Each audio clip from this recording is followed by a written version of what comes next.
பாருங்க யானை தொல்லை தாங்க முடியல. டெய்லி யானை வந்துக்கிட்டே இருக்கு. ஒரு 9 யானை நேற்று நைட்டு வந்தது. தென்னையை பூரா சாச்சி ஒரு 10 வருஷமாக உண்டாக்குன தென்னை. பாருங்க வாழை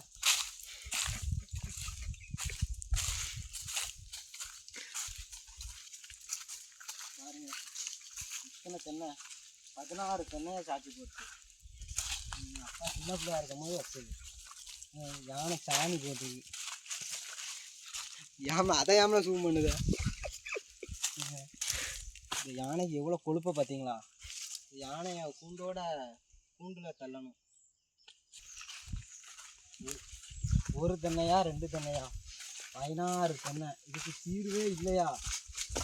கொஞ்சம் பாருங்க, ஒரு தென்னையை வளர்க்க எவ்வளோ கஷ்டப்படணும். ஒரே நிமிஷத்தில் காலி பண்ணிட்டு 10ஆவதுக்கு மாமரத்தையும் வச்சு காலி பண்ணிட்டு ரொம்ப கஷ்டமாக இருக்குது நண்பர்களே.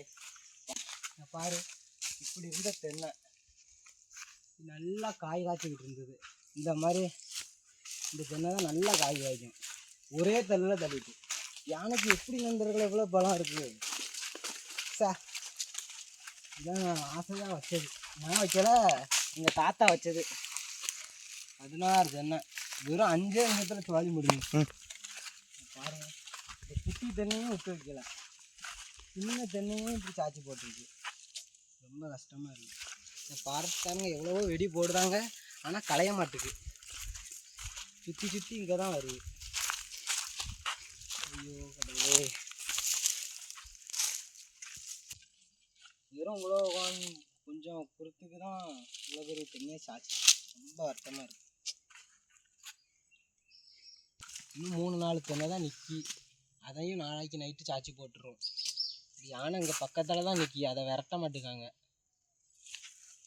வெடி போட்டு போட்டு பழகிட்டு போல, வேறு ஏதாவது போட்டு விரட்டுங்களேன் சார்.